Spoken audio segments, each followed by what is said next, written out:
Guys Assam চৰকাৰে 1 লাখ নিযুক্তিৰ মানে লক্ষ্য আগত ৰাখি 23,956 গৰাকী মানে ষ্টেট পুল এছএছএ কৰ্মচাৰী টেট শিক্ষকক মানে নিয়মীয়াকৰণৰ মানে এক বৃহৎ নিযুক্তি মেলা অহাকালি খানাপাৰা ভেটেনেৰী ফিল্ডত মানে অনুষ্ঠিত কৰিব। আজি 2012 চনত আজিৰ পৰা প্ৰায় 12 বছৰ আগতেও এখন এনেকুৱা বৃহৎ মানে বিনা পইচাৰে নিযুক্তিৰ এখন মেলা হৈছিলে, যি নেকি 50,000 টেট শিক্ষকক একেলগে মানে নিযুক্তি তেওঁলোকক পত্ৰ প্ৰদান কৰা হৈছিলে। কিন্তু আজি বহুত দিনৰ মূৰত এই তেখেতসকলে মানে বহুত বছৰ মানে কণ্ট্ৰেকচুৱেল অৰ্থাৎ ঠিকাভিত্তিক হিচাপে কৰ্মৰত হৈ আছিল। এতিয়া হেনো তেওঁলোকে নিয়মীয়াকৰণৰ চৰকাৰৰ যি নিৰ্দেশ আছিল তেওঁলোকে এপ্লাই কৰিছে। অৱশ্যে অকণমান নিয়মীয়াকৰণত খোকোজা আছে, কিয়নো তেওঁলোকে মানে দাবী কৰিছিল যে তেওঁলোকে যি 10 বছৰত তেওঁলোকৰ ইনক্ৰিমেণ্ট বৃদ্ধি পালে তেওঁলোকৰ চাকৰিটো এতিয়া নতুনকৈ কৰাৰ লগে লগে সকলোখিনি নতুন হৈ যাব, তেওঁলোকে ছিনিয়ৰিটি হেৰাব, দৰমহাৰ যি বৃদ্ধি হৈছিলে এইখিনিও হেৰুৱাব। সেইকাৰণে আছামে কি কৰিছিলে, হাইকোৰ্ট কৰি দিছিলে আৰু লগতে মানে এই নিযুক্তি প্ৰক্ৰিয়াটো বন্ধ কৰিছিল। কিন্তু চৰকাৰে হাইকোৰ্টৰ ওপৰতো এই আছাম শিক্ষকে আকৌ মানে কি হাইকোৰ্টৰ মানে পক্ষত নাছিলে, তেওঁলোকে মানে যিকোনো প্ৰকাৰে মানে নিয়মীয়া হোৱাৰ পক্ষত আছিলে। সেয়েহে তেওঁলোকে মানে অনলাইন আবেদন কৰিছিলে আৰু আছামে মানে অনলাইন আবেদন কৰা নাছিলে।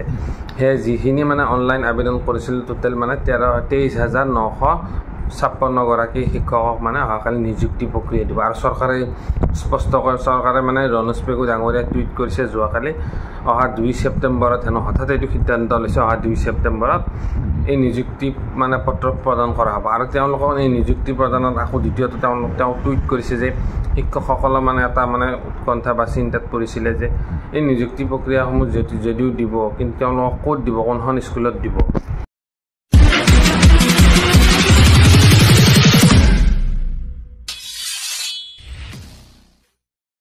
কোনখন স্কুলত নতুনকৈ তেওঁলোকক ৰেগুলাৰ হিচাপে নিযুক্তি দিব, এইটো এটা বহুত ডাঙৰ প্ৰশ্ন হৈ আছিলে। যদিও মানে যোৱাকালি শিক্ষামন্ত্ৰী মহোদয়ে এটা টুইট কৰিলে, সেই টুইটত স্পষ্ট হৈ গ'ল যে তেওঁলোকে যিখন বিদ্যালয়ত কাম কৰি আছিলে সেইখন বিদ্যালয়তে তেওঁলোকৰ মানে নিযুক্তিটো লাভ কৰিব। আৰু এটা কথা হ'ল গাইছ, আজি ইতিমধ্যে কিছুদিন আগৰে পৰা মানে শিক্ষকৰ বদলীকৰণবিলাক হৈছিলে। ধৰা হ'ল এজন শিক্ষকে ধুবুৰী জিলাত থাকোঁতে তেওঁ এপ্লাই কৰিছিলে, বৰ্তমান তেওঁ কামৰূপ জিলাত আহি গৈছে, এতিয়া ট্ৰেন্সফাৰ হৈ বদলীকৰণ হয়, একক বদলীকৰণ। আৰু যেতিয়া তেওঁ ধুবুৰী জিলাৰ পৰা এপ্লাই কৰিছিলে তেতিয়া তেওঁ এই আগৰ স্কুলখনৰ মতেই তেওঁলোক নিযুক্তি মানে পত্ৰখন আহি যাব বুলি গম পোৱা গৈছে। কিন্তু এতিয়া প্ৰব্লেম এটা হৈছে, 10 বছৰ মূৰত শিক্ষকজন ঘূৰি আহিছে, অহাৰ পিছত এতিয়া আকৌ যদি ধুবুৰী জিলা আকৌ যাবলগীয়া হয় তেতিয়া অকণমান অসুবিধা হ'ব পাৰে, এইটো চৰকাৰে অকণমান চাব লাগিছিলে।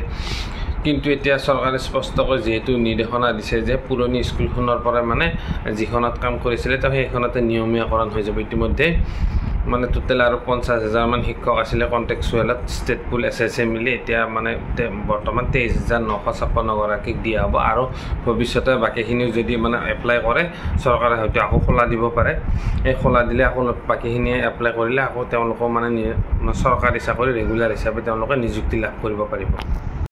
গাইজ এই নিযুক্তি প্ৰক্ৰিয়াটো মানে হঠাৎ হৈ গৈছে, এপ্লাইটো কৰা আছিলে যদিও কিন্তু হঠাৎ চৰকাৰে ঘোষণা কৰিছে, এইটো এটা বহুত ৰহস্যৰ বিষয়। শিক্ষকসকলৰ আচলতে কি ইচ্ছা নাছিলে, এই যদিও তেওঁলোকে মানে উপায় নাপায় তেওঁলোকৰ চাকৰিটো মানে বজাই ৰখাৰ খাতিৰত, ঘৰ পৰিয়াল চলাৰ খাতিৰত তেওঁলোকে মানে এই এপ্লাইটো কৰিছিলে ৰেগুলাৰত, যদিও তেওঁলোকে মানে 13-14 হাজাৰ টকা লছ হৈ নতুন চাকৰি নতুন নিৰীক্ষত তেওঁলোকে যিহেতু দৰমহা লাভ কৰিব ইয়াৰ পক্ষত নাছিলে, যদিও শিক্ষকখিনিয়ে মানে অনলাইনটো কৰিছিলে।